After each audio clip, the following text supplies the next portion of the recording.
Carly. Welcome back to my kitchen. Tonight I am going to be making a delicious pasta dish that happens to be vegetarian. So if you're interested in adding more vegetables into your life, or if you happen to be a vegetarian, this might be a great choice for you. It's very light, it's very springy. Where I am right now, it's actually spring. See, I'm wearing my yellow, so I'm all about that spring. The weather is starting to lighten up. It's getting beautiful outside. So this nice, whenever you think of pasta, you don't always think of light, right? But this dish is full of vegetables. It's got a little cheese. It's got a little bit of lemon, slight bit of heat, but to your taste, and it's absolutely fantastic. So I'm going to first take you through all of the ingredients that you are going to need.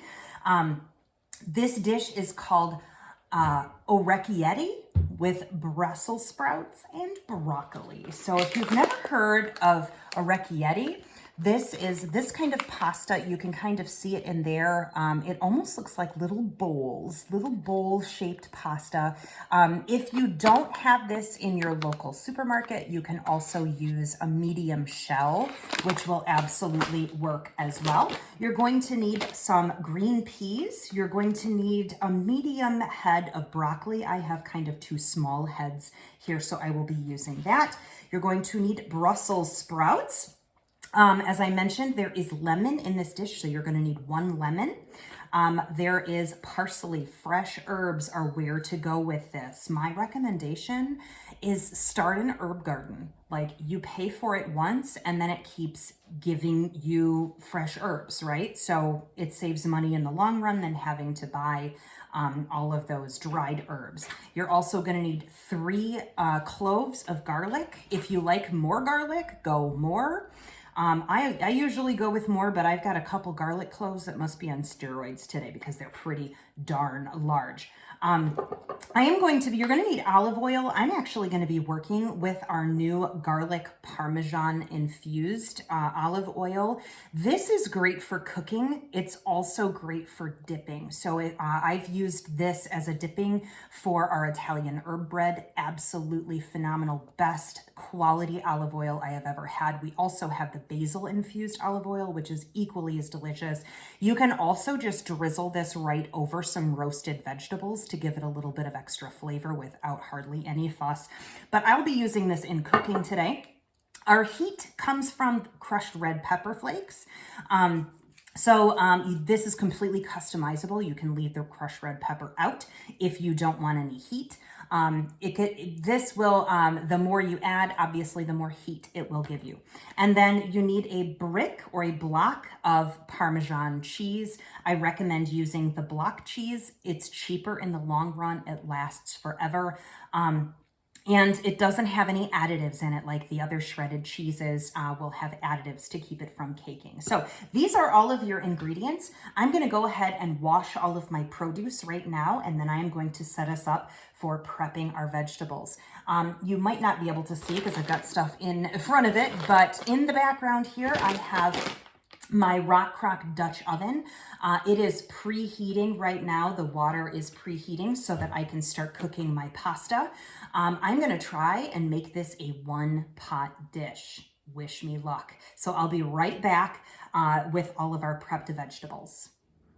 Okay, I am back with all of my produce. I have washed everything and just trimmed some things up, and I am just getting ready to start slicing things. In the back, you'll see that my water is heating up. You're going to want enough water and salt. The salt should flavor the water, so if you have just bland water, pasta doesn't come out as good. So make sure that you put enough water, enough salt in that water that the water should taste like something. So the first thing I'm going to do is prep my vegetables. I'm going to be using my Rapid Prep mandolin to make this super quick and easy. The first thing I'm going to do is my garlic. I'm going to use my garlic peeler to just peel the skins off of the garlic. I love my garlic peeler. You put it in there, you roll it around a couple of times, and out pops a beautiful skinless garlic clove. So I've already done a couple of them. Now what I'm going to do is I'm going to put them right here into the Rapid Prep mandolin. Instead of pressing my garlic tonight, I am going to be slicing it very thin. So on the back, I have the cut setting set to 1, so it'll be nice and thin. Pressed garlic is awesome, but it also cooks very quickly and it burns very easily. So I'm going to slice this garlic very thin tonight, just to add that garlicky flavor without having that opportunity for it to scorch and burn. So I'm going to go ahead and just slice this really nice and thin. And there, oops, one other piece in there. It got stuck in there. That's fine because it's already sliced. So I'm gonna pull this out and I'm gonna put my garlic to the side because my other vegetables are going to be sliced a little bit differently than this. Again, the garlic I sliced incredibly thin, but the other vegetables are gonna be a little bit more hearty. So I'm gonna show you how to do this. You'll notice on the back, there are different settings. I have this set to, this is slicing, this is fry cut, and then there's a julienne setting if you want it to be nice and thin strips. Now this was set to low. I am going to set this now up to 6 so that it's a little bit thicker of a cut for my other vegetables. So I'm going to take my food catcher and I'm going to go ahead. Now, the way that I prepped my Brussels sprouts is I just took the ends off and I took a couple of the outer layers. Essentially, these are like mini baby cabbages, right? So I took a couple layers of the leaves off and then washed them out. You want to make sure that there's no dirt or anything around there because nobody wants to eat dirt, right? And now I'm going to just cut these nice and thin. I'm gonna do the entire thing of these. I used to hate Brussels sprouts, I'll be dead honest with you. When I was a kid, like I was not a fan of Brussels sprouts at all. And I think honestly, it could have been due to the fact that I was a child and you know, kids and vegetables don't always get along. But one of the things that I realized was the way that you cook vegetables actually can change the way that the flavor is. A lot of times when I was young, we would steam or boil the Brussels sprouts. And it was a texture thing, it was a flavor thing, and I was totally not a fan. Now I'm gonna put my broccoli in here. I'm gonna do the exact same thing with the broccoli and just get some nice cuts on the broccoli. Again, I just cut this down and cut the ends off, so they're just kind of in nice pieces here. But as an adult, as you learn to cook and as you, you know, try various foods and do different things that you might not have wanted to try when you were a child, you notice that the cooking method for various vegetables really makes a difference. If you've never roasted vegetables before, girl, get after it, okay? All you need to do to roast a vegetable is put a little bit of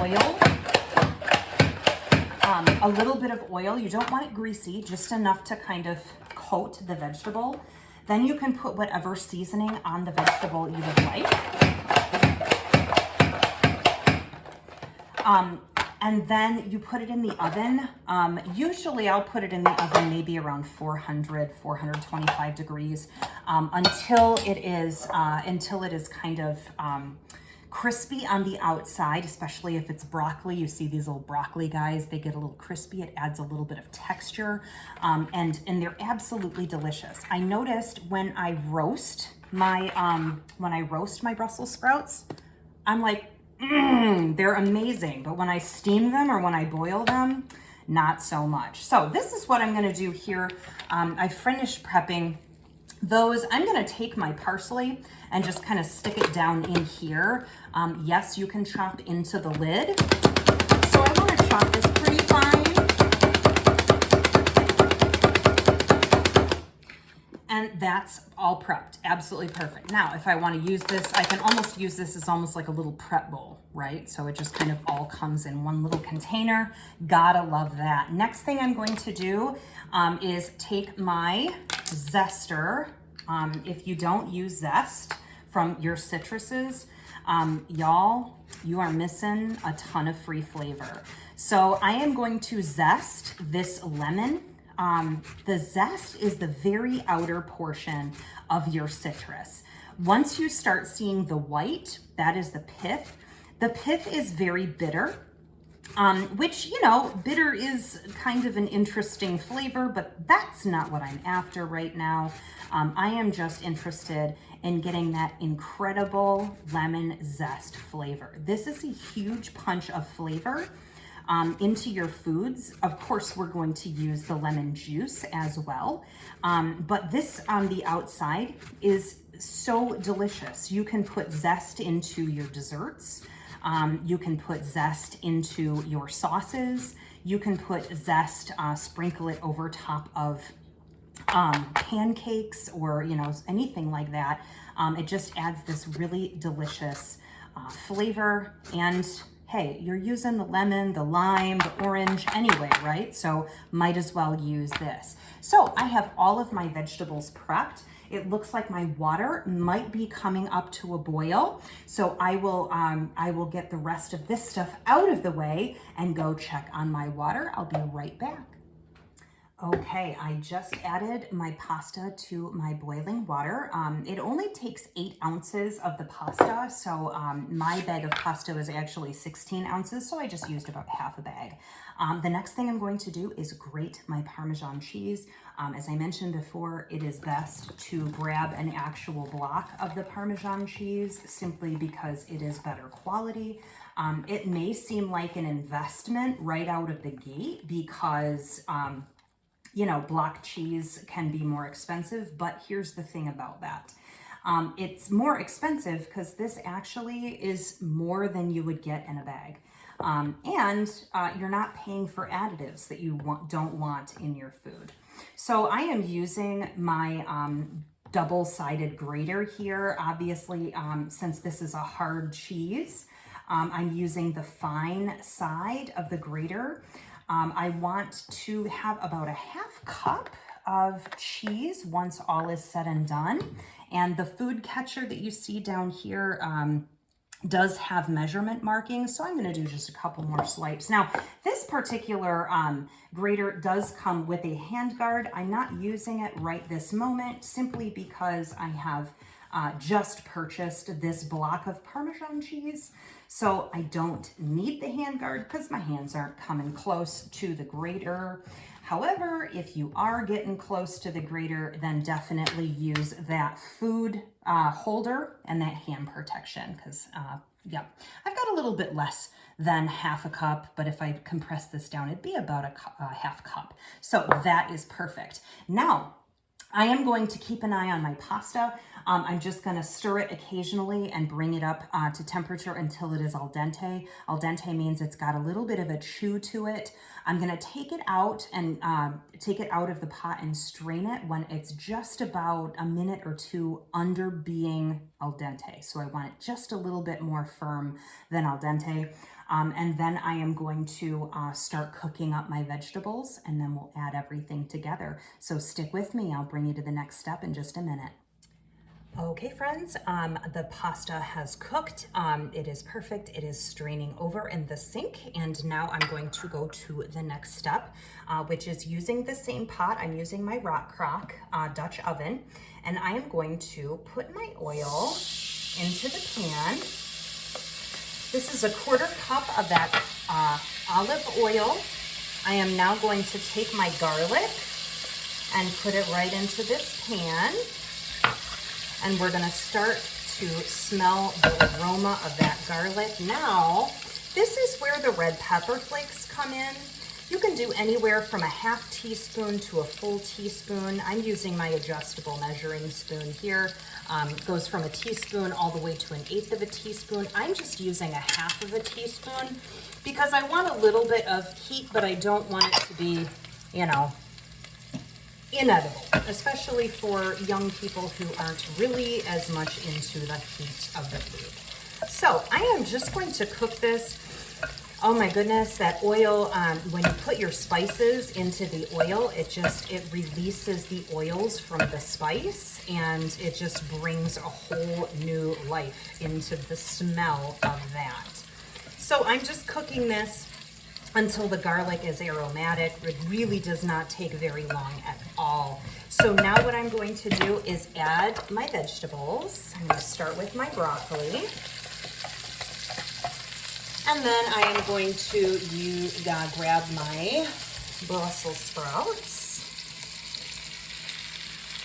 And now I'm going to cook these down just so that they're a little bit seared, still firm, but starting to get cooked. So we don't want these to steam. We want these to kind of to sear in the oil.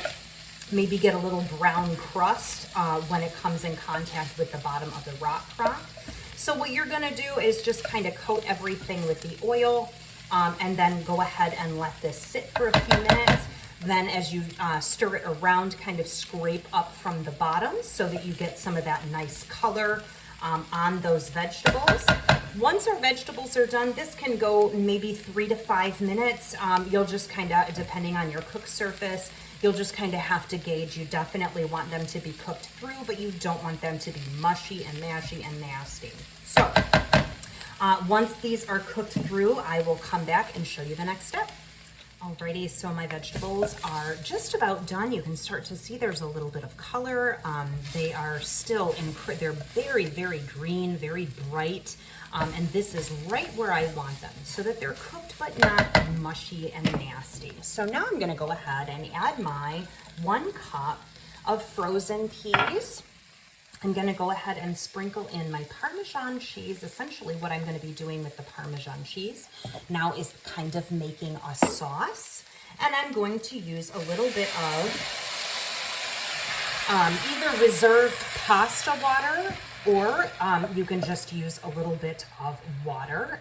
That would be completely fine. I would recommend, if you don't save your pasta water, put a little bit of salt in your water so that it doesn't, it's not bland.